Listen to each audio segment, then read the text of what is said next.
कितने लोगों को हम ऐसे देखते हैं कि जो दिन में 3-4 घंटे ताश खेलते हैं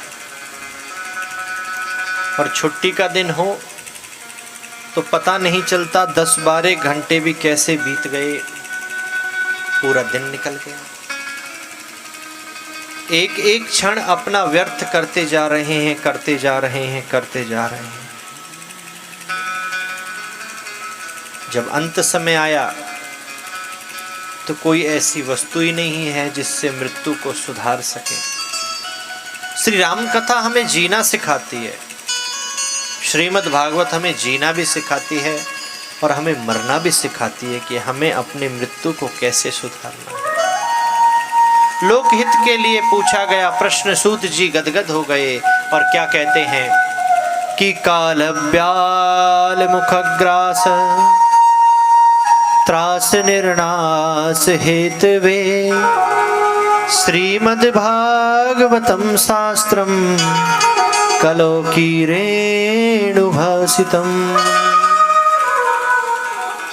एक बहुत बड़ा अजगर सर्प है, उसने अपने मुख को खोल रखा है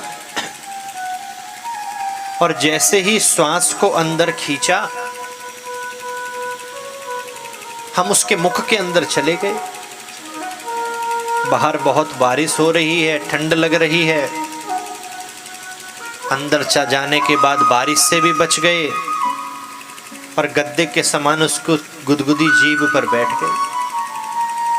बड़े खुश हो गए, अरे हमें तो ऐसा स्थान मिल गया, यहाँ हम बारिश से नहीं भीगेंगे, हम ठंड से नहीं सताए जाएंगे। लेकिन कब तक? जब तक वो अजगर सर्प अपने मुख को बंद नहीं कर देता। और किस घड़ी वो अजगर सर्प अपने मुख को बंद कर दे, इस बात का ना आपको पता है और ना हमें पता है। तो काल रूपी व्याल व अजगर सर्प क्या है? ये मृतलोक, यह संसार जिसमें हमें जन्म मिला है, यह वो उस अजगर का मुख है जिसमें हम बैठे हैं। कब श्वास रूपी डोरी वहां से कट जाए, उस अजगर का मुख बंद हो जाए, हमें नहीं पता। हम बिल्कुल भूल गए हैं कि हमें जन्म मिला है तो हमारी कभी मृत्यु भी आएगी। और सबसे बड़ी बात,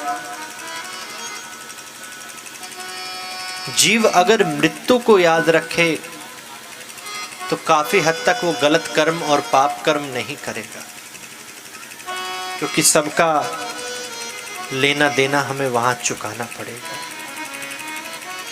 तो ऐसी अवस्था में हमें क्या करना चाहिए कि श्रीमद् भागवतम शास्त्रम कलो कीरेणु भासितम। श्रीमद् भागवत ही एक ऐसी कथा है जिसके श्रवण मात्र से ही 7 दिन अगर सुन ले तो क्या कहना, 7 दिन नहीं तो 1 दिन, 1 दिन नहीं तो 1 क्षण की कथा अपने जीवन में उतार ले तो इस संसार से, इस भवसागर से उस जीव का पार होना निश्चित है। 100 साल की कोई गारंटी नहीं, पर योजना बनाते हैं 200-200 साल। एक सेठ जी थे, बहुत बड़ा व्यापार मुंबई में चलता था, दिल्ली में सो रहे थे घर में। 9 बजे भोजन करके लेटे विचार करने लगे कि काफ़ी पैसा कमा लिया है, एक फैक्ट्री बेंगलोर में भी खोलते हैं। सुबह उठेंगे, जहाज़ से मुंबई में नाश्ता करेंगे, बेंगलोर में भोजन करेंगे, रात्रि का भोजन दिल्ली में करेंगे। उससे क्या होगा? कितने लोगों को रोज़गार मिलेगा, कमाई बढ़ जाएगी, इतने लोग हमारे यहाँ नौकरी करेंगे। 9 बजे रात को ऐसा सोच रहे थे, 9:30 बजे आया हार्ट अटैक और हो गया गोविंदाय नमो नमः। तो सबसे समझदार व्यक्ति कौन है? जो अपने वर्तमान काल को संवारता है। भूतकाल और भविष्य काल में जो जीव उलझा रहता है वो कभी विवेकवान नहीं हो सकता।